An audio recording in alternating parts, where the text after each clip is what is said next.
ओम नमो भगवते वासुदेवाय।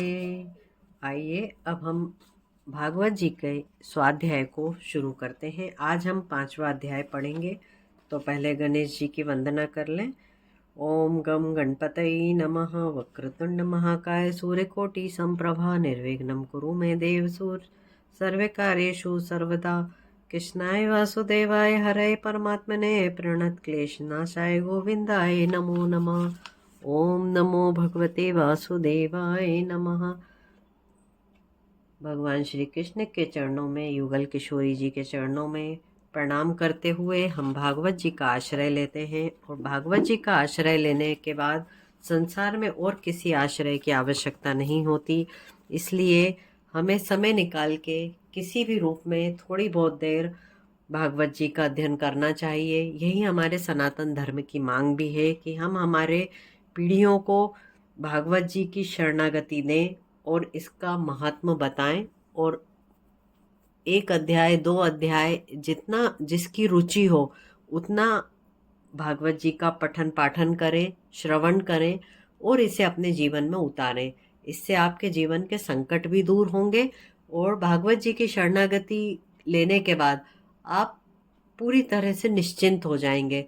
आपके सभी कष्ट का भागवत जी निराकरण करेंगी, क्योंकि कलयुग में यही साक्षात परमात्मा है। इसलिए इनकी शरण लेने में ही हम सबकी भलाई है। आइए हम हमारे स्वाध्याय में प्रवेश करते हैं। आज हम 5वां अध्याय श्रवण करेंगे। भागवत जी के 5वें अध्याय में भगवान के विराट स्वरूप सृष्टि का वर्णन। विराट रूप भगवान को कहियो ब्रह्म समझाए, की विधि जग की उत्पत्ति होई विराट से आए। नारद जी बोले, हे प्रजापति, आपने केवल मुझे ही उत्पन्न नहीं किया है, अपितु संपूर्ण देवताओं और इस सृष्टि को भी आपने जन्म दिया है। अतः आप मुझे आत्मा और परमात्मा का ठीक ठीक तत्व समझाइए। हे पिताश्री, इस जगत का लक्षण क्या है? वह किसके आधार पर है? इसकी रचना किसने की? यह किसमें लीन हो जाती है और किसके अधीन है? वास्तव में वह क्या वस्तु है? कृपा करके आप मुझे इस संपूर्ण तत्वों का निरूपण कीजिए। आप सर्वज्ञ हैं, सबके स्वामी हैं। यह संसार हथेली पर रखे हुए आंवले के समान आपके लिए है। हे पिताजी, आपको यह ज्ञान कहाँ से प्राप्त हुआ?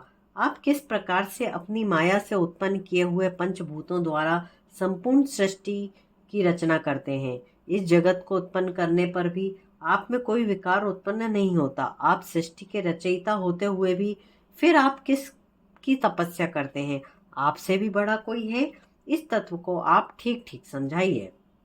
ब्रह्मा जी बोले, हे नारद, तुमने जो प्रश्न किए हैं वह अति उत्तम है।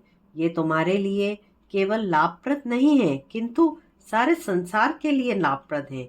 मुख्यतः मेरे लिए, क्योंकि उनमें भगवान की लीलाओं का सुंदर वर्णन है। तुम्हारी जितनी भी शंकाएं हैं वह सब सत्य हैं। हे नारद, इस सृष्टि का रचयिता तुम केवल मुझको ही मानते हो, तो ऐसा नहीं है। मुझे मुझे भी एक मुझसे भी परे एक ब्रह्म शक्ति है, जिसका आश्रय लेकर मैं सृष्टि रचता हूँ। जिस प्रकार सूर्य, चंद्रमा, अग्नि, ग्रह, नक्षत्र सब ब्रह्म शक्ति के द्वारा प्रकाशमान होते हैं, उसी प्रकार मैं भी स्वयं भगवान के प्रकाश से शक्ति संपन्न होकर इस संसार को रचता हूँ। लोग उसी भगवान की माया से मोहित होकर मुझे ही सृष्टिकर्ता मानते हैं, किंतु ऐसा नहीं है। मैं भी उन्हीं के अधीन रहता हूँ और उन्हीं की प्रेरणा से इस सृष्टि को रचता हूँ। हे नारद, संसार की सृष्टि के हेतु जिन मूल कारणों की कल्पना की गई है, वह द्रव्य, कर्म, काल, स्वभाव तथा जीव यही तत्व हैं। उन्हीं से संपूर्ण ब्रह्मांड की उत्पत्ति होती है। भगवान ने वेदों को उत्पन्न किया है। वेद उन्हीं भगवान की महिमा को गाते हैं। देवता भी भगवान नारायण से उत्पन्न हुए हैं। ये संपूर्ण यज्ञ, तप, कर्म, धर्म उन्हीं भगवान नारायण की प्राप्ति के लिए किए जाते हैं। ज्ञान से ही भगवान नारायण को पहचाना जाता है। भगवान नारायण दृष्टा होने पर भी सबके ईश्वर हैं, निर्विकार होने पर भी सर्वमय हैं। उन्हीं भगवान ने मेरी उत्पत्ति की है और उन्हीं के द्वारा प्रेरित होकर मैं जगत का उत्पत्ति करता हूँ। हे नारद, सबसे पहले रजोगुण, तमोगुण और सत्वगुण, ये तीनों गुण भगवान की माया से अपने में उत्पन्न करते हैं। उसी के अनुसार रजोगुण से सृष्टि रची जाती है, सत्वगुण से सृष्टि की स्थिति होती है और तमोगुण से सृष्टि का प्रलय होता है। ये तीनों ही रज तत् सत और तम द्रव्य ज्ञान और क्रिया का सहारा लेकर माया से परे नित्य युक्त जीव को माया में स्थित करके कार्य कारण और कर्तापन के अभिमान से घेर लेते हैं। हे नारद, भगवान नारायण इन तीनों गुणों में आवरण से अपने स्वरूप को छिपा लेते हैं। इसी कारण अज्ञानी पुरुष उनको देख नहीं पाते। वे भगवान ही संपूर्ण संसार और मेरे रचने वाले हैं तथा मायापति भगवान की इच्छा सृष्टि रचने की होती है, तब वे अपनी माया के द्वारा स्वयं काल, कर्म और स्वभाव को स्वीकार करते हैं। उन्हीं नारायण की शक्ति से काल रजोगुण, तमोगुण और सतोगुण में शोभ उत्पन्न करता है और स्वभाव उसमें रूपांतर कर देता है। कर्म महत्व को जन्म देता है। तत्पश्चात रजोगुण और तमोगुण की वृद्धि से महत्व में विकार उत्पन्न होकर ज्ञान, क्रिया और द्रव्य रूप अहंकार उत्पन्न होते हैं। यह तम प्रधान अहंकार 3 प्रकार का होता है। एक वैकारिक, दूसरा तेजस, तीसरा तामस। इनमें क्रमशः ज्ञान शक्ति, क्रिया शक्ति और द्रव्य शक्ति होती है। तब तामस अहंकार में विकार उत्पन्न होता है और उससे आकाश तत्व की उत्पत्ति होती है। आकाश तत्व की तन्मात्रा और गुण शब्द होते हैं। इस शब्द से ही दृष्टा और दृश्य का ज्ञान होता है। तत्पश्चात जब आकाश तत्व में विकार उत्पन्न होता है, तब उससे वायु तत्व की उत्पत्ति होती है। वायु तत्व का गुण शब्द और स्पर्श दोनों हैं। इंद्रियों में स्फूर्ति, शरीर में जीवन शक्ति, बल और ओज इसी के कारण होते हैं। काल, कर्म तथा स्वभावानुसार वायु में भी विकार उत्पन्न होता है। उससे अग्नि तत्व की उत्पत्ति होती है। इसका मुख्य तत्व गुण रूप है। इसके साथ साथ अपने बनाने वाले आकाश और वायु तत्व के भी गुण इसमें शब्द और स्पर्श के रूप में विद्यमान रहते हैं। अग्नि के विकार से जल उत्पन्न होता है। इसका मुख्य रस है तथा इसके उत्पन्न करने वाले आकाश, वायु और तेज के भी गुण, शब्द, स्पर्श और रूप इसमें विद्यमान है। जल के विकार से पृथ्वी की उत्पत्ति होती है। इसका मुख्य गुण गंध है तथा इसके कारण तत्वों के गुण, शब्द, स्पर्श, रूप और रस ये भी इसमें विद्यमान रहते हैं। इस प्रकार प्रत्येक तत्व में उसका मुख्य गुण तथा उसके संपन्न करने वाले तत्वों का गुण भी उसमें विद्यमान रहता है। वैकारिक अहंकार से मन तथा इंद्रियों के अधिष्ठान के 10 देवताओं की उत्पत्ति होती है, जिनके नाम इस प्रकार हैं: दिशा, वायु, सूर्य, वरुण, अश्विनी कुमार, अग्नि, इंद्र, विष्णु, पितृ, प्रजापति। तेजस अहंकार में जब विकार उत्पन्न होता है, उसमें 5 ज्ञानेंद्रियां श्रोत्र, त्वचा, घ्राण, नेत्र और जिह्वा उत्पन्न होती है तथा 5 कर्मेंद्रियां मुख, हाथ, पाद, मुक्तेंद्रियां और गुदा की सृष्टि होती है।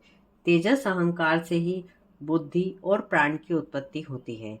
हे नारद, जिस समय यह संपूर्ण तत्व अलग अलग थे, तब तक ये सृष्टि रचना नहीं कर सकते, ना ही शरीर की रचना हो सकती है।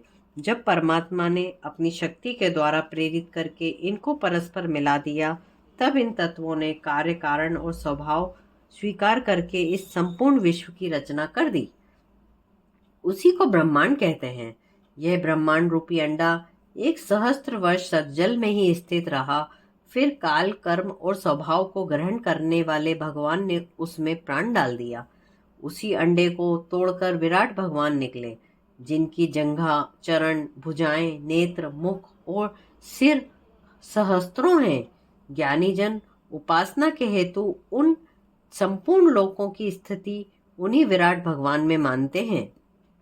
उनके कटी भाग के नीचे के अंगों में 7 पाताल और ऊपर के अंगों में 7 स्वर्गों की कल्पना करते हैं। इन विराट भगवान का मुख ब्राह्मण, क्षत्रिय भुजाएं उरु वैश्य और पैर शूद्र माने जाते हैं। नाभि में भूलोक, हृदय में स्वर्गलोक, वक्षस्थल में महालोक, कंठ में जनलोक, दोनों स्थानों में तपलोक तथा मस्तक में सत्यलोक की स्थिति जानी जाती है। कटी में अतल, अरुओं में वितल, घुटनों में सुतल, जांघों में तलातल, एड़ी की गांठों में महातल, पंजे में रसातल और तलवों में पाताल लोक की स्थिति जानी जाती है। विराट स्वरूप के संपूर्ण अंगों में लोकों की स्थिति है, ऐसा जानना और समझना। इसके साथ 5वां अध्याय यहीं समाप्त होता है। कल हम 6वें अध्याय में ब्रह्मा जी का नारद जी से विराट भगवान द्वारा सृष्टि उत्पन्न करने का वर्णन श्रवण करेंगे, तो आप कल का अध्याय भी अवश्य श्रवण करें। कर्पूरगौरं करुणावतारं संसार सारं भुजगेन्द्रहारं सदा वसन्तं हृदयारविन्दे भवं भवानी सहितं नमामि। आप सभी आभा क्रिएशन पे यदि पहली बार विजिट कर रहे हैं तो चैनल को लाइक, शेयर और सब्सक्राइब जरूर कीजिए और सभी को इसे शेयर कीजिए ताकि इसका सरल भाषा में श्रवण करके लोग इसको समझ सकें और आनंद उठा सकें। और कोई त्रुटि हो तो मुझ अज्ञानी को क्षमा कीजिएगा। जय जय श्री राधे। बाल कृष्ण लाल की जय। द्वारकाधीश भगवान की जय। विराट भगवान की जय। जय जय श्री राधे।